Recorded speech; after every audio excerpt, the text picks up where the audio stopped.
gets upset with Europe or doesn't like something we're doing, obviously to get his way, is he going to turn our whole internet off? Working in IT, as we all do, we know that one of the things that is a requirement, certainly in any kind of enterprise setup, is redundancy.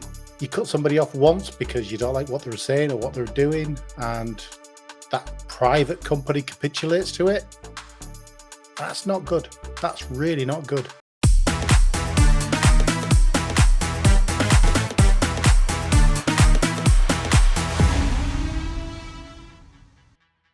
Hello, YouTube, and welcome to another exciting episode of Slot It In There, another discussion episode.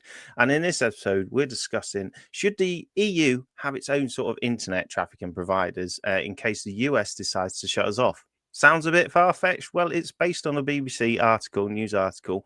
And the root of concern is that just three US giants, Google, Microsoft, and Amazon, provide 70% of Europe's cloud computing infrastructure, and which the online services depend on. And obviously, with some of the tensions going on with things that certain presidents have been doing, especially with the markets, the financial markets, and everything, could we see a world where if we potentially upset someone, we could have the whole internet shut off essentially in the EU? What do you think, gentlemen, on this topic? Ideally speaking, yes, we should. The European Union should as a whole. I mean, where we stand in that, as in the UK, being part of the European Union now, who knows? But most of the major players on the internet are, I would say, US based. So at some level, at some point, if that was to happen, we would be affected, like you say, with Google, Apple, that kind of thing. But it's also the stuff in the background of the internet, which a lot of people don't realize. So it's like your root servers, your root name servers, DNS, things like that. A lot of those firms providing those services are US based. So I don't know, even if we provided our own more resilient backbones to the internet and things like that, a lot of internet services behind the scenes are reliant on US based firms to function. So it's going to be very, very hard. I hadn't heard about this article. I haven't read the article, so I'm just coming completely fresh on this one. But working in IT, as we all do, we know that one of the things that is a requirement, certainly in any kind of enterprise setup, is redundancy. There should always be redundancy. If you don't have 2-3 power supplies in a particular device, that's essential. If you don't have a backup of your data in 3 different places, stored on 3 different mediums, then it's not essential. You know, this is fundamental to IT, that everything needs redundancy. So it seems kind of crazy that maybe we don't have that redundancy already built into, you know, the difference between us and the US. I suppose it was always assumed that the US was a close ally, whereas now there's not perhaps quite the same love between the two continents. So I don't know. Yeah, we should have our own of some sort. Yeah, I think in the news article, like I say, we're looking at like the whole turning off a whole of Europe. But one of the sort of examples that sort of made us a bit of a fear going, could it happen? Was that in May it emerged that Karim Khan, if I'm saying it correct now, is a top prosecutor at the Netherlands-based International Criminal Court, had lost access to his Microsoft email account after being sanctioned by the White House. So the White House obviously didn't agree with him and just went, turn off his Outlook and all that lot, and made the internet companies do that.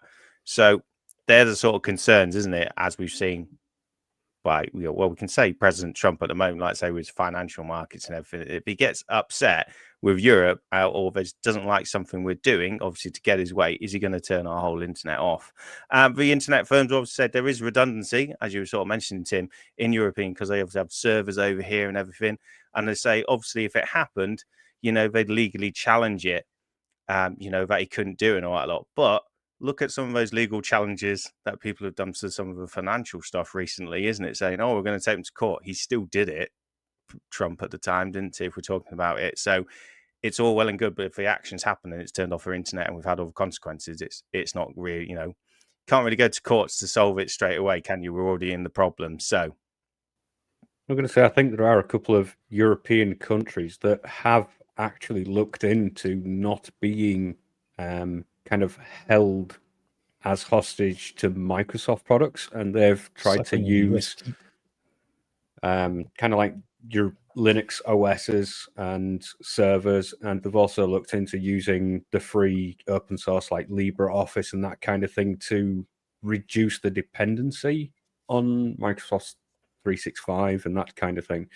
The only problem is because it's not Windows, which is large part of everybody's PC kind of connectivity, it's a Windows-based device. And then the only other offshoot is if you're on a Mac of some description. So, and again, Apple products, American-based company. So, yeah, it's a concern if it could happen, but I think on a larger scale, I don't think they could risk cutting it off. I was just about to say that the customer base is too big. Far too big. If the US government said, "Oh, you can't sell anything to Europe now," the companies themselves would revolt. So do you feel that the risk is that small that we shouldn't be investing or putting anything in place as a backup strategy in case it could happen? Do you think there's just no way it would happen? Should always have a backup. A lot of these links, sort of global links, a lot of them are underground cables, as we know, going from continent to continent, which are subject to damage cutting from various countries or whatever happens to them, satellite links and things like that. So I think as a European Union, I think the links between those countries should be more rigid and more robust and less subject to these sort of not attacks, damage by unknown parties. So yeah, I think there should be some investment into that kind of stuff. But as for whether the US decides to cut us off or things like that, it's a highly unlikely scenario, as the guys have alluded to. But we, as a European Union, should be more robust. Definitely. Yeah, it strikes me as odd that Microsoft capitulated to the idea of cutting off Karim Khan's accounts for Microsoft Outlook and that kind of thing. That sets precedent, and that's a slippery slope. Mm-hmm. That's risky. If you do it that first time, yeah, then what's going to stop the US government from saying, "Oh, we want it for this person and that person, and then all of this group of people, then this country of people"? That can escalate. They shouldn't have done that in the first place. And like it or like it or hate it, Microsoft products, Windows, and all the Office products, and the plethora of stuff that they offer, and also Apple, that's what people have invested in. I would say 98% of the world's technological people have invested in. So we're kind of relying on them, and maybe in saying that, we're relying on the US government, and that's a very worrying thing when you think about it. Like Tim says, you cut somebody off once because you don't like what they're saying or what they're doing, and that private company capitulates to it. That's not good. That's really not good. Here's an interesting question then. What do you think would happen if basically that was it? Windows just stopped in just the UK, for the sake of argument. We didn't have Windows. Everybody now has to be on Linux. How do you think your gran or whatever is suddenly going to adapt to, in terms of, how's that going to look? And that's a horrifying prospect. I don't think we've got people that have been using Windows for years that still don't have the faintest idea what they're doing on the best of days, but suddenly throw Linux at them. I think you would quickly see lots of Linux clones becoming Windows clones, or as near damn it as possible. There is one already that looks almost, it looking at it side by side, it's almost identical. So I don't think this would be a bigger issue. Obviously, things like Linux or other operating systems would suddenly kick into life, but it would take time to regenerate and recover initially from it. I don't think it's the end of the world, but I also don't think that this would come to light as being a thing to geofence a country or a continent just because it doesn't fit a rhetoric for a company. But like I say, that's just say, for instance, hypothetically speaking, this issue happened and we as a nation moved over to Linux as our preferred choice of interacting with computers or whatever. It's a lot of the services in the background that a lot of people don't know about, like name servers for which basically are the root of DNS servers, which say, yes, I know that this server is Microsoft.com and I'm an authority to say that that is. They're all US based, or the majority of them are US based.